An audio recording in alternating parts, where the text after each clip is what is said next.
आज हम पढ़ेंगे हाइपर पिट्यूटरिज्म के बारे में। हाइपर का मीन्स होता है इंक्रीज हो जाना। तो ये एक ऐसी कंडीशन होती है जिसके अंदर पिट्यूटरी ग्लैंड की एक्टिविटी इंक्रीज हो जाती है। डेफिनेशन देखते हैं इसकी। Hyper function of the pituitary gland which is characterised by hyper secretion of pituitary hormone. ये एक ऐसी कंडीशन होती है जिसके अंदर जो पिट्यूटरी ग्लैंड होती है उसके जो हार्मोन्स होते हैं उसका ज़्यादा सिक्रेशन होने लग जाता है, क्योंकि पिट्यूटरी ग्लैंड क्या करती है, हाइपर फंक्शन मतलब ज़्यादा फंक्शन करने लग जाती है, इसकी एक्टिविटी इंक्रीज हो जाती है। If one hormone is involve it is known as selective hyper pituitarism. मतलब कि यदि एक हार्मोन का लेवल इंक्रीज हुआ है, जो पिट्यूटरी ग्लैंड की एक्टिविटी की वजह से हार्मोन इनका लेवल इंक्रीज हो जाएगा, तो उसमें यदि एक ही हार्मोन इन्वॉल्व है तो उसे बोलते हैं हम सिलेक्टिव हाइपर पिट्यूटरिज्म। और यदि पूरे हार्मोन्स जो ऑल हार्मोन्स है वो इन्वॉल्व है तो उसे बोलते हैं हम पैन हाइपर पिट्यूटरिज्म। इटियोलॉजी और फैक्टर्स देखते हैं इसके कौन कौन से होते हैं। तो पहला है पिट्यूटरी ट्यूमर। इसकी वजह से क्या होता है, हाइपर पिट्यूटरिज्म हो सकता है। इसमें हाइपोपिट्यूटरिज्म भी हो सकता है पिट्यूटरी ट्यूमर की वजह से। तो यहाँ पर हम हाइपर पिट्यूटरिज्म पढ़ रहे हैं, तो पिट्यूटरी ट्यूमर की वजह से हाइपर पिट्यूटरिज्म भी हो सकता है। ट्रॉमा या इंजरी की वजह से हो सकता है, इन्फेक्शन की वजह से हो सकता है, और हाइपोथैलेमिक ट्यूमर हो तो उसकी वजह से भी हाइपर पिट्यूटरिज्म हो सकता है। और जो हाइपोथैलेमस होता है, यदि वही ओवर एक्टिविटी कर रहा हो तो उसकी वजह से क्या होगा, पिट्यूटरी ग्लैंड होती है उसका और स्टिमुलेशन होगा, उस वजह से क्या हो सकता है, पिट्यूटरी ग्लैंड ज़्यादा फंक्शन कर सकती है, मतलब उसकी एक्टिविटी इंक्रीज हो सकती है। नेक्स्ट देखते हैं हम इसकी पैथोफिजियोलॉजी, मतलब ये डिजीज कैसे प्रोग्रेस करती है। Due to any aetiological factor such as hypothalamic tumour. कोई भी इटियोलॉजिकल फैक्टर यानी कॉजेज की वजह से कि जैसे कि हाइपोथैलेमिक ट्यूमर, जैसे कि हाइपोथैलेमस के अंदर ट्यूमर हो गई तो उसकी वजह से क्या होगा, जो पिट्यूटरी ग्लैंड होती है उसका स्टिमुलेशन ज़्यादा हो जाएगा, मतलब इंक्रीज स्टिमुलेशन हो जाएगा। तो स्टिमुलेशन इंक्रीज हो जाएगा तो उसकी वजह से क्या होगा, जो वो एक्टिविटी कर रही थी पिट्यूटरी ग्लैंड वो भी इंक्रीज हो जाएगी, और एक्टिविटी हो जाएगी। तो उस वजह से क्या होगा, hyper secretion of pituitary gland, जो पिट्यूटरी ग्लैंड के हार्मोन्स होते हैं उनका हाइपर सिक्रेशन, ज़्यादा सिक्रेशन होने लग जाएगा। तो उस वजह से क्या होगा, हाइपर पिट्यूटरिज्म, मतलब कि पिट्यूटरी ग्लैंड की एक्टिविटी इंक्रीज हो जाएगी। एक बार देखिए शुरू से। Due to any aetiological factor, जैसे कि हाइपोथैलेमिक ट्यूमर हो गई, उसकी वजह से क्या होगा, जो पिट्यूटरी ग्लैंड होती है उसको ज़्यादा स्टिमुलेशन मिलेगा, उसकी वजह से पिट्यूटरी ग्लैंड की एक्टिविटी भी इंक्रीज हो जाएगी, और जो हार्मोन सिक्रेट करती है वो भी हाइपर सिक्रेट होने लग जाएगी, उस वजह से हाइपर पिट्यूटरिज्म की कंडीशन हो जाएगी।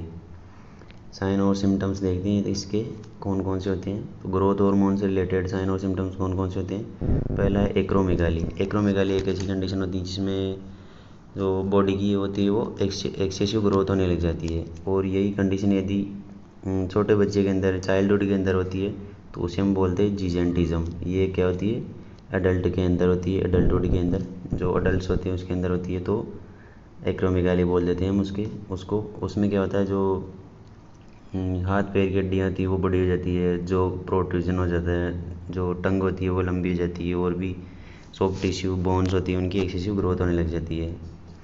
और कौन कौन से साइन और सिम्टम्स होते हैं इसके, जो प्रोट्रूजन ऑफ जो मतलब कि जो का प्रोट्रूजन हो जाता है, जीभ बड़ी हो जाती है, enlargement of bone and soft tissue on the face feet and head, जो ये सॉफ्ट टिश्यू होती है वो भी एनलार्ज हो जाते हैं। हाइपरग्लाइसीमिया हो सकता है, इसकी वजह से क्या हो सकता है, डायबिटीज़ मेलाइटिस भी हो सकता है।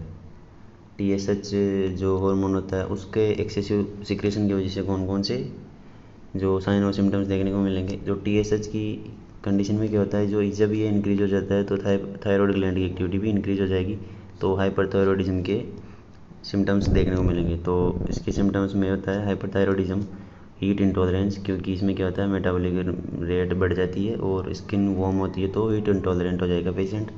वेट लॉस रहेगा क्योंकि मेटाबॉलिक रेट बहुत ज़्यादा बढ़ जाएगी, और भूख भी बहुत ज़्यादा लगेगी पेशेंट को, इंक्रीज एपेटाइट।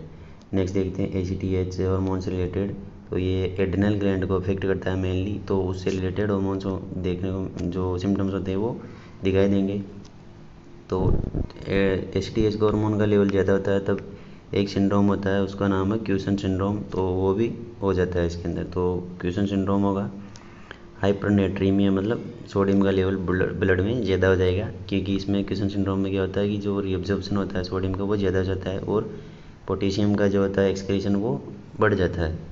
तो उस वजह से हाइपरनेट्रीमिया और हाइपोकैलेमिया कंडीशन देखने को मिलेगी। मतलब हाइपोकैलेमिया मतलब पोटेशियम का सिक्रेशन जो लेवल होता है वो ब्लड के अंदर कम हो जाता है।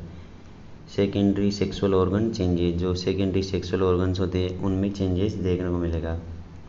एपीएसएच और एलएच की डेफिशिएंसी से जो सिम्टम्स होते हैं वो कौन से होंगे? मेंस्ट्रुअल डिस्टर्बेंसेस, जो मेंस्ट्रुअल साइकिल होंगी उसमें डिस्टर्बेंस हो जाएगा। इंक्रीज स्पर्मेटोजेनेसिस, जो स्पर्म फॉर्मेशन की प्रोसेस है वो इंक्रीज हो जाएगी और टेस्टोस्टेरोन भी इंक्रीज हो जाएगा बॉडी के अंदर। प्रोलैक्टिन हार्मोन्स होता है उससे रिलेटेड कौन से सिम्टम्स होते हैं? जो मिल्क होता है वो उसका प्रोडक्शन ज़्यादा होने लग जाएगा। डायग्नोस्टिक इवैल्यूएशन देखते हैं इसके मतलब इसका पता कैसे करते हैं इस कंडीशन का। तो पहला हिस्ट्री कलेक्ट करेंगे पेशेंट की, फिर उसका फिजिकल एग्जामिनेशन करेंगे, जो भी सिम्टम्स होते हैं उसको हेड टू टो एग्जामिनेशन करते हैं उसका। तो उसमें क्या देखने को मिलता है हमें? स्किन वार्म होती है और भी अदर जो सिम्टम्स होते हैं, बॉडी की ग्रोथ ज़्यादा हो जाएगी, जिससे हार्मोन से रिलेटेड सिम्टम्स होते हैं वो देखते हैं। सीरम पिट्यूटरी हार्मोन लेवल, जो सीरम के अंदर पिट्यूटरी हार्मोन्स होते हैं उनका लेवल देखते हैं, सीटी स्कैन और एमआरआई भी कर सकते हैं। अब देखते हैं इसका मैनेजमेंट, हम इस कंडीशन को कैसे मैनेज करते हैं। तो पहला है मेडिकल मैनेजमेंट। मेडिकल मतलब फार्माकोलॉजिकल मैनेजमेंट क्या होता है इसका? तो इसमें जिस भी हार्मोन्स की जो एक्टिविटी इंक्रीज हो रही है उसको हम एंटागोनिस्ट करेंगे, मतलब उसको डिक्रीज करेंगे हम। तो जीएच एंटागोनिस्ट सच एज पेगविसोमेंट, ऑक्टीरियोटाइड, ये जो ड्रग्स होती है क्या करती है? जीएच हार्मोन की जो इंक्रीज हुआ उसका लेवल उसको डिक्रीज कर देती है, उसके अगेंस्ट काम करती है कहने का मतलब। दीज ड्रग्स आर सोमेटोस्टेटिन्स एगोनिस्ट, ये जो ड्रग्स होती है वो सोमेटोस्टेटिन्स एगोनिस्ट होती है, मतलब सोमेटोस्टेटिन्स का इंक्रीज करने का काम करती है। ये क्यों करती है? क्योंकि जो ग्रोथ हार्मोन को ये ड्रग्स क्या कर रही है? ग्रोथ हार्मोन को इनिबिट कर रही है, और ग्रोथ हार्मोन इनिबिटिंग हार्मोन वो होता है क्या होता है? सोमेटोस्टेटिन्स, इसलिए ये सोमेटोस्टेटिन्स को इंक्रीज करने का काम करती है। डोपामिन एगोनिस्ट, मतलब कि डोपामिन को इंक्रीज करने वाले ड्रग्स ब्रोमक्रिप्टन, ये ड्रग्स भी देंगे। सर्जिकल मैनेजमेंट में क्या करेंगे? जो पिट्यूटरी ग्लैंड होती है वो हाइपर फंक्शन कर रही है तो हम पिट्यूटरी ग्लैंड को भी सर्जरी के थ्रू निकाल सकते हैं, तो उसे बोलते हैं हाइपोपाइसेक्टोमी। ये होते हैं इसके मेडिकल मैनेजमेंट। नर्सिंग मैनेजमेंट में हम क्या करेंगे? पेशेंट की जो भी ड्रग्स प्रोवाइड की गई प्रिस्क्राइब की गई उसको प्रोवाइड करेंगे पेशेंट को, उसको प्रॉपर पोजीशन देंगे, जो भी साइकोलॉजिकल सपोर्ट होता है वो देंगे पेशेंट को, उसके न्यूट्रिशन लेवल मेंटेन रखेंगे, क्योंकि उसको क्या करना है? डाइट को इंक्रीज़ करके देना है, क्योंकि उसमें क्या हो रहा है? जो टीएसएच हार्मोन का लेवल होता है वो ज़्यादा हो रहा है और उसकी वजह से क्या हो रहा है? मेटाबॉलिज्म रेट बढ़ रही है।